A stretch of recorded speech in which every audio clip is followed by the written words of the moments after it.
안녕하십니까. 신인교도 국방TV 시큐리티 뉴스입니다. 자, 오늘도 우크라이나 전황 그리고 오늘은 또 특히 우리 한국 안보에 대해서 말씀 좀 드리겠습니다. 어제 우크라이나 군이 대단한 어떤 그 장거리 타격으로 해서 바흐무트 그리고 도네츠크 인근의 마린카, 아우디우카 이 지역에 탄약을 공급하는 전구급 탄약창 완전히 그냥 대폭발 보석구름 올려버렸죠. 그런데 오늘은 또 그 지역에 즉 바흐무트, 아우디우카, 마린카 이 지역에 보급을 하는 유류 저장고 또 지휘소 이런 것들을 완전히 또 박살을 내버렸어요.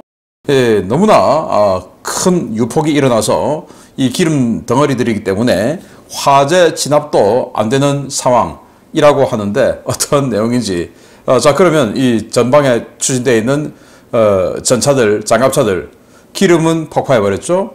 탄약, 포탄 들어와야 되는데 포탄 폭파해버렸죠. 어떻게 전투하겠습니까? 어떤 상황인지 보겠고 자, 우리 한국 안보 정말 큰일 났습니다. 같이 보도록 하겠습니다. 신인균의 국방TV 구독, 알림, 좋아요 눌러주십시오.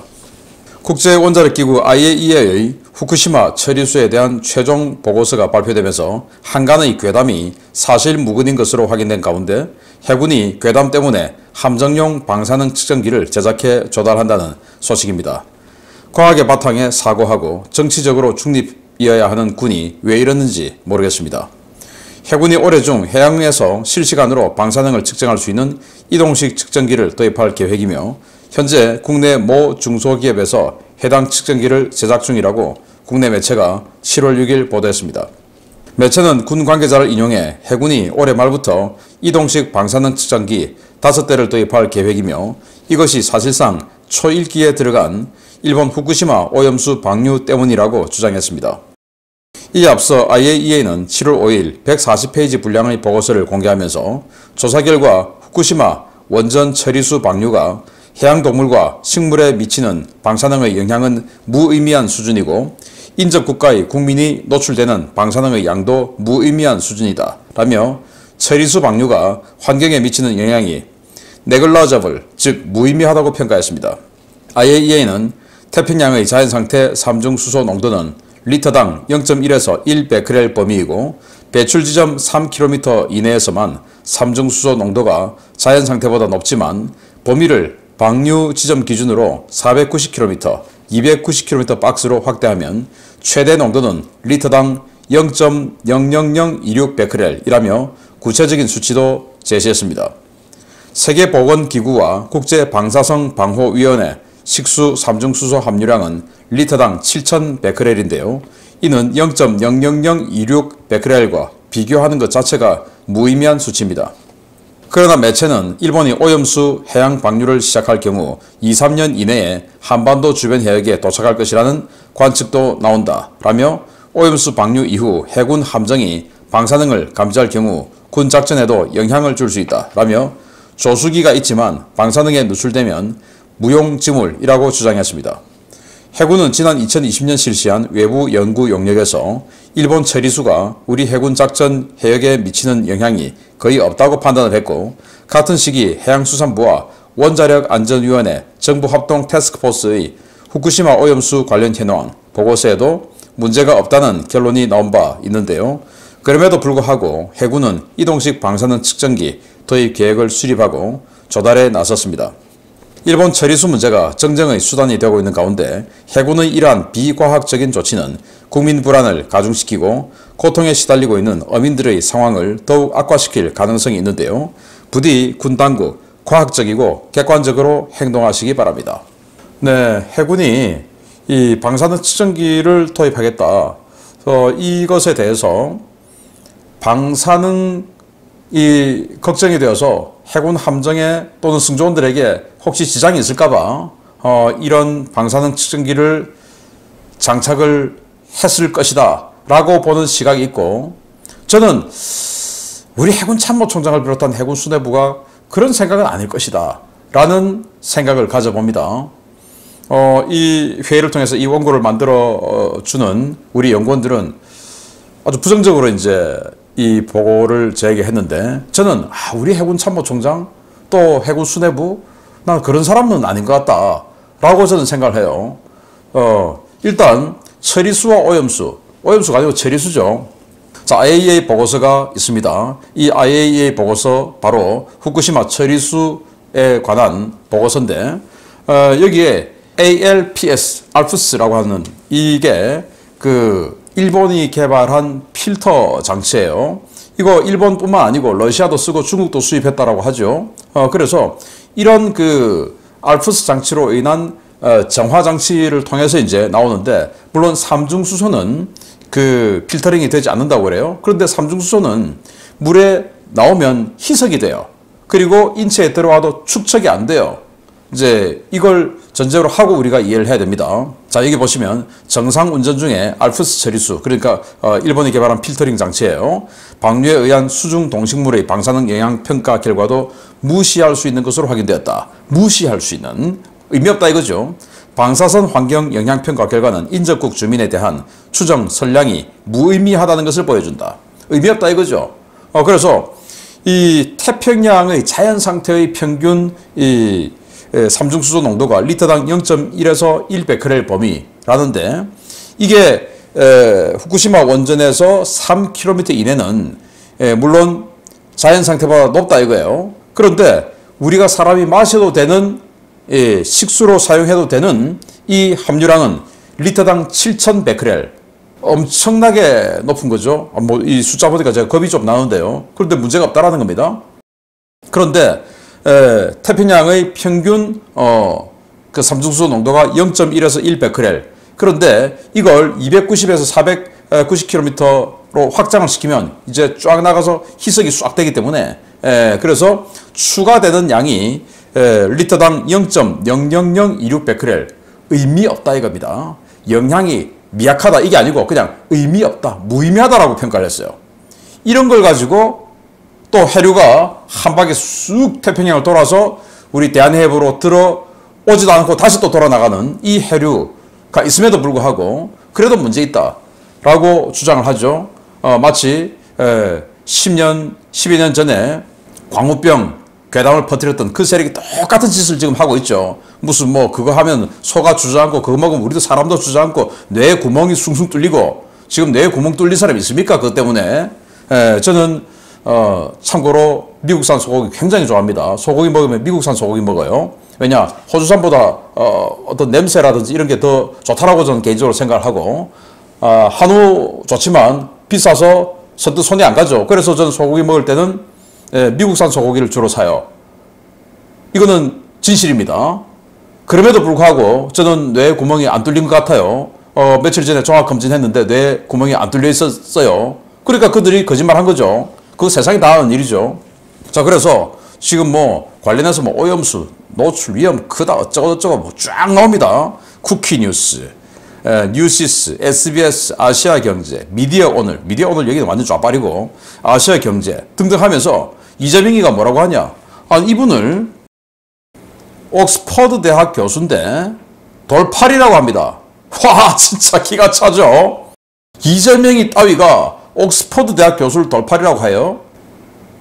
그 이재명이 따위라고 하는 것은 그 학벌 가지고 말이죠. 여기를 돌팔이라고 한다 이겁니다. 그러면서 국제사회의 중견 리더 국가의 지도자가 되고자 하는 자가 국제 공신력 있는 기관 IAEA 보고서를 깡통 보고서라고 합니다.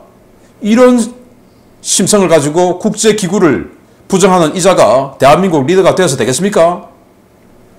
이런 상황에서 우리 해군이 함정에 방사능 측정기 도입한다라고 하는데, 저는 우리 해군 수뇌부가 자, 우리가 동해를 매일 돌아다니니까 우리도 매일 측정할 수 있어. 해보니까 안 나오잖아. 자, 1년 지나도 안 나오잖아. 2년 지나면 들어온다면 안 나오잖아.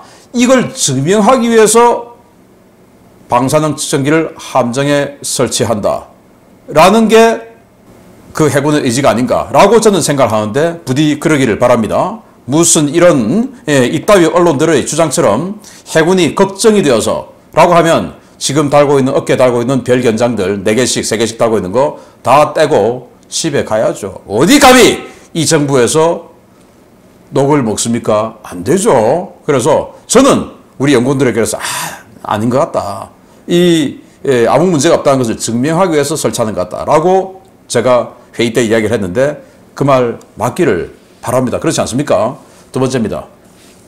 군의 초급 간부 처우 문제가 큰 논란이 되며 장교의 질적 수준이 갈수록 떨어지고 있다는 지적이 제기되고 있는 가운데 군 당국이 불난집에 기름을 끼얹는 대책을 수립했다는 소식입니다. 군 차원에서 해결할 수 없는 이 문제, 정부가 하루속히 범정부 차원의 대책을 마련해야 하겠습니다. 국방부가 한국국방연구원 카이다에 의뢰해 초급 장교 확보 대책을 마련했으며 조만간 장관 보고가 이루어질 이 대책의 핵심은 학군 장교, 즉 ROTC의 의무 복무 기간을 단축하는 것이라고 군 당국이 7월 5일 밝혔습니다. 군 관계자는 지난 3월 이종섭 국방부 장관이 국회 국방위원회에 출석해 학군 장교 의무 복무 기간 단축과 관련한 보고를 했고 장관 지시로 진행된 카이다 학군 장교 의무 복무 기간 단축 방안 연구가 끝나 이달 중순께 장관 보고가 이루어질 예정이라고 전했습니다. 카이다는 지난 3월 ROTC 의무 복무 기간 단축 방안 연구 과제를 의뢰받아 최근까지 해당 과제를 수행했는데요. 연구진은 군인사법 제7조 4항에 따라 국방부 장관이 필요하다고 인정하는 경우 1년 이내에서 복무기간을 단축할 수 있다는 결론을 내고 복무기간 단축이 필요하다는 결론을 낸 것으로 전해졌습니다. ROTC 장교의 의무 복무 기간은 임관 후 28개월, 즉 2년 4개월인데요. 국방부는 육군 기준 병사 의무 복무 기간이 36개월에서 18개월로 줄어든 기간과 달리 ROTC 장교의 의무 복무 기간은 1968년 규정 이후 지금까지 변화가 없다며 형평성을 근거로 복무 기간을 단축하는 방안을 추진할 것으로 알려졌습니다. 군 초급 장교의 절대 다수를 차지하는 ROTC 장교는 최근 병사 봉급이 대폭 향상되고 복무 기간도 줄어들면서 지원자가 크게 줄어들었는데요. 병사에 비해 복무 기간이 길고 근무 강도가 높고 책임도 많은 데 비해 직업 안정성이 떨어지고 급여 역시 병사와 거의 차이가 없어 매년 지원자가 급감하고 있습니다. 문제는 ROTC 장교의 복무 기간을 단축할 경우 발생할 수 있는 군 장교단 질적 하락 문제입니다. ROTC 장교는 임관 후 병과학교에서 초급 군사관 교육을 4개월 이수해야 하는데요. 매년 3,500명 이상이 쏟아지는 임관자에 비해 제반 교육시설이 열악해 제대로 된 교육을 받지 못하고 야전 부대에 배치되어 전문성 부족 논란이 끊이지 않아 왔습니다. 초급 간부의 자질 부족 문제는 최근 우크라이나 전쟁에서 러시아군 사례에서 볼 수 있는 것처럼 유사시 대규모 병력 피해와 패배로 직결되는데요. 국방부 지금이라도 장교 복무기간 단축 검토를 폐지하고 범정부 차원의 대책 마련과 국민적 공감대 형성 작업에 나서 주시기를 바랍니다. 네, ROTC 질적 하락 정말 심각하죠.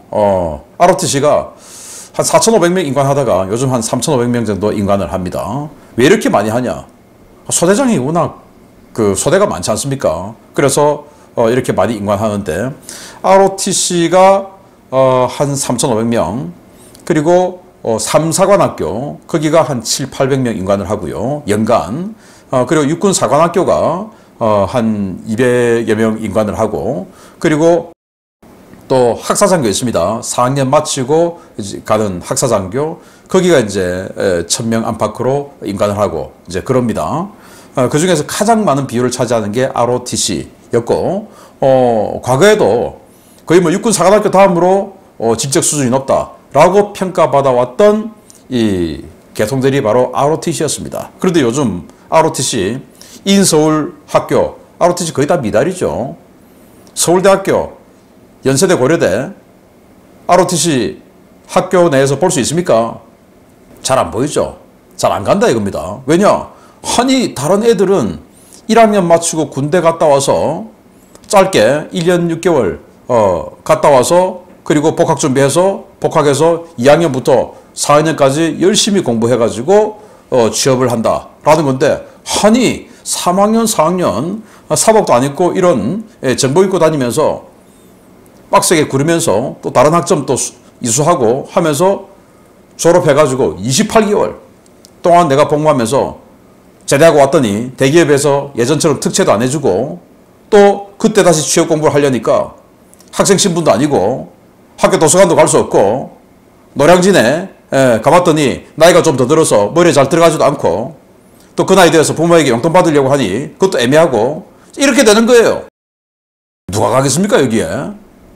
그러니 이 ROTC가 점점 떨어져서 지금은 그나마 그래도 뭐 지방대 이런 데서는 또 왔는데 이제는 병사 봉급이 이만큼 올라가고 병사 복무 기간이 또 확 줄어들고 하니까 이게 병사 봉급과 ROTC 장교 봉급 차이가 확 줄어들고 복무 기간 차이는 확 늘어나고 이러니까 이제 지방에 있는 대학교에서도 저거 왜 가냐? 라는 생각이 들어버리는 겁니다. 그래서 이제 점점 안 가는 거예요. 기가 차죠. 과거에 제가 군대 가던 시절에 저는 30개월 의무 복무하던 시절이었어요. 육군 30개월. 그때 ROTC 28개월이었어요. 그때도 나오면 전역하면 대기업 뭐 삼성, 현대 이런 데서 특채해주고 그랬어요. 리더십 있다고. 지금 그게 해줍니까? 안 해주죠. 해주면 난리 나죠. 또 군 복무 가산점도 있었어요. 지금 그거 있습니까? 없죠. 안 가는 거예요. 자, 이번 우크라이나 전쟁을 통해서 러시아가 왜 저렇게 깨지고 있냐? 지휘관이 능력이 안 되니까 저렇게 깨지는 굉장히 큰 요소입니다. 그 지휘관의 자질 우리는 지금 눈으로 이 신의균의 국방TV를 통해서 매일 보고 있어요. 우리 ROTC 만약에 이런 식으로 1년 또는 몇 개월 줄여버리면 지금도 28개월 동안 복무하면서 4개월, 인관후 4개월 교육받고 그리고 24개월 2년을 야전에서 생활을 하게 되는데 주로 이제 소대장하고 나중에 어떤 참모 보직이나 뭐 내근 보직 뭐 이런 거 하고 나오든지 아니면 소대장 끝까지 하든지 아니면은 또 일부 참모 보직하고 또 큰 사령부에서 이제 실무자하고 뭐 이제 이렇게 하고 오는데 이제 이런 식으로 4개월 훈련하고 한 1년 정도만 소대장하고 나오면 도대체 아니 뭐 ROTC 제가 폄하하는 건 아니고 소대장 오면 뭐 아주 뭐 잘합니까? 여러분들 군대 생활 다 해봤지만 처음 온 소대장들 잘합니까? 아니죠. 처음에 어리버리하죠. 처음에 어리버리한 건 당연한 거예요. 어리버리하다가 이제 점점 경험을 쌓고 제대로 리더십을 가지기도 전에 그냥 가는 거예요. 평생 어리버리하다가 전역하는 겁니다. 이게 되겠습니까? 이런 소대를 가지고 우리가 전쟁 치르면 이기겠습니까? 안 되죠. 우리 ROTC는 현재 3학년, 4학년, 대학교 3학년, 4학년만 하는데 일주일에 군사학 4시간 하고 그리고 여름방학 때 3학년 여름방학, 4학년 여름방학 때 4주 군사훈련하고요. 그리고 3학년 겨울방학 때 2주 군사훈련, 즉 10주 군사훈련 그리고 매주 학기 중에 2년 동안 4시간의 군사교육 이게 끝이에요. 미국 같은 경우에 방학 때마다 여기는 미국은 1학년부터 4학년까지 4년을 ROTC 교육을 받는데 그 4년 동안 방학마다 4주씩 그리고 학기 중에 이런 식으로 매일 수요일 빼고 매일 합니다. 훈련을. 그리고 이 매일 또 체력 훈련해요. 우리 뭐 ROTC 여기 보면 6시 반부터 7시 반까지 매일 지금 PT 체력 훈련 하는데 합니까? 결국 군인은 체력이다 해서 하는데 우리 잘 안 하죠. 이런 장교 그리고 교육은 우리처럼 4시간 받습니다. 그런데 그 우리는 2년 맞으면 4년을 해요. 그리고도 인관성적 우수자만 현역으로 가고 현역 소위로 가고 인관성적 중위권 하위권은 예비역 소위로 인관을 해요. 바로 그냥 예비역대요. 자, 김관진 실장이 전 장관이 지금 뭐 군 분야를 완전히 그냥 다시 복귀해서 한다고 하죠. 김관진 장관이 정신력을 강조했어요. 물론 정신력 중요합니다. 그런데 그건 기본이에요. 지난 정권 때 정신력을 완전히 군 정신력을 무너뜨려 놨기 때문에 정말 황당하게도 군 정신전력원 원장을 군대 근처도 안 가본 여자 문정인이 대학교 제자 국민일보 기자 출신을 정신전력원 문정인이 제자라고 그 백으로 갔겠죠. 그렇게 앉혀놓고 군 정신전력 완전 파괴 행위를 했던 그걸 다시 살리겠다. 그건 정말 좋아요. 그런데 그건 기본이에요. 능력이 있어야 되는 겁니다. 능력을 배양해주는 역할. 그 능력은 시간과도 일치한다. 그래서 이 군 ROTC 복무기간 단축은 제고해라. 그래서 이걸 왜 국방부 혼자서 해결하려고 하냐. 이건 국방부 차원에서 해결할 수 있는 게 아니고 대통령에게 맡겨야 되는 거예요. 대통령이 국무회의 때 국방부에서 대안 가져오세요 라고 한다고 해서 알겠습니다 하고 할 게 아니라 이건 저희들 선을 넘었습니다. 이건 사회 전체가 희생을 하고 양보를 하고 양해해야 되는 겁니다. 돈을 더 많이 주든지 혜택을 더 많이 주든지 해서 사기를 올려야죠. 그래서 질적으로 우수한 사람들이 오게끔 만들어야지. 무슨 국방부가 힘이 있다고, 무슨 돈이 있다고 여기서 이런 걸 합니까? 말이 안 되는 거예요. 취소하시기 바랍니다. 자, 여러분들 기다리시는 대폭발 또 보겠습니다.